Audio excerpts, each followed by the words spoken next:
Agradezco mucho a Paul Alejandro Sánchez, experto en energías renovables, que nos acompaña hoy en Mega Noticias para abordar este tema. Bienvenido, Paul, ¿cómo estás? Hola Magda, muy buenos días, ¿cómo estás?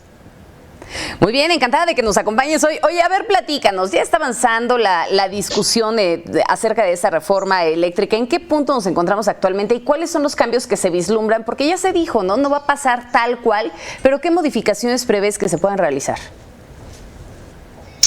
Mira, estamos ante dos vertientes, una legislativa y otra judicial. En la vertiente legislativa, desafortunadamente, ya no va a haber cambios. Básicamente lo que dijo el presidente, la instrucción a su partido es pásala sin cambios, pásala sin agregarle nada de lo que pueda pedir la oposición, o en este caso el PRI. Esto lo que implica es que pues, se va a discutir sin que tenga mayoría calificada, 2/3 partes del Congreso, y por lo tanto es muy probable que no pase, que no sea aprobada. Entonces va sin cambios, va de acuerdo como la lanzó el presidente, y podría pasar que simplemente no se apruebe, y si no se aprueba que haya, pues que se utilice esto como una bandera política en las elecciones.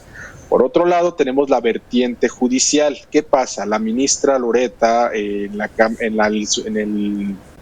en la Corte estableció que en la Suprema Corte de Justicia de la Nación se estableció estableció un proyecto donde básicamente señala que todos los amparos que tuvieron contra las reformas de la Ley de la Industria Eléctrica aprobada el año pasado, pues son inválidos, los está invalidando. Entonces, de pasar a este proyecto, de pasar el proyecto que invalida los amparos y que los marca como infundados, lo que vamos a tener es que se valida la legalidad de la Ley de la Industria Eléctrica, y por lo tanto, al validarse la legalidad de la ley, pues se tendría lo que se aprobó el año pasado, que es básicamente que CFE pueda hacerle ciertos criterios diferenciadores a las empresas. No es el caso extremo que presenta la reforma constitucional, pero sí es un caso que le da cierto poder discrecional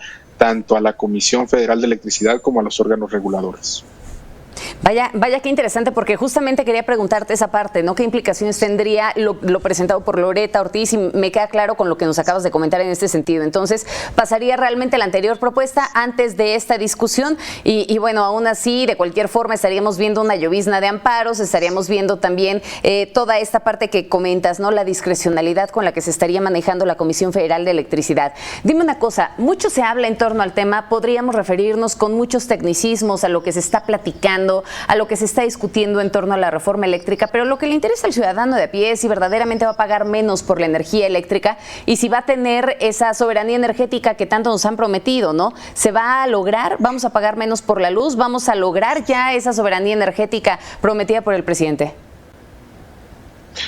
Pues mira, estos argumentos son propuestas discursivas que la lógica que tienen es: pues vamos a prometer algo grandioso, importante, pero al final es posible que no se cumpla. Empiezo primero con el tema de la soberanía energética. Realmente México no tiene soberanía energética, pero no tiene nada que ver con la electricidad. La electricidad es un producto que se genera con combustibles, que se genera con la irradiación solar y con el agua. Si no tienes estos combustibles o estos recursos naturales, no puedes generar electricidad. Entonces es un poquito absurdo establecer la soberanía energética cuando tienes que comprar estos combustibles del exterior. Recordemos que México importa más del 60% del gas que consume, importa más del 70% de las gasolinas y diésel que consume, importa pues gran cantidad de estos energéticos que requiere para producir energía eléctrica en México. De entrada, el 60% de la generación energética eléctrica del país, proviene de ciclos combinados que utilizan gas natural. Entonces, pues esto nos lleva a plantearlo que vamos a seguir dependiendo del gas importado de Texas, porque tampoco hay una política de extracción de recursos, rendas petroleras, de fracturación hidráulica en el norte.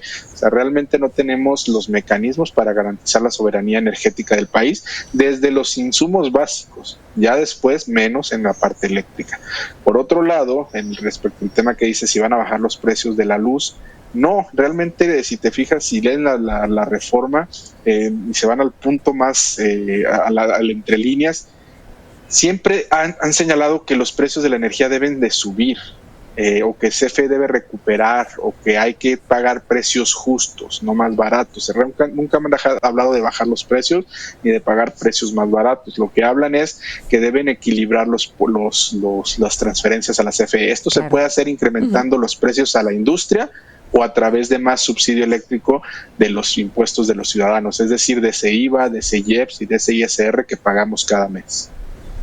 Más subsidios y que bueno, sin duda ahora si volteamos a ver el recibo de la energía eléctrica, pues está en su mayor parte subsidiado, ¿no? Que esa es la parte que preocuparía. ¿Qué pasaría si de pronto terminaran quitándole todo ese subsidio y si el ciudadano de a pie tuviera que pagar realmente lo que cuesta la luz? Muchísimas gracias, Paul, por estos minutos con Mega Noticias. Ha sido todo un gusto. Magda, muchísimas gracias. Un gusto verte.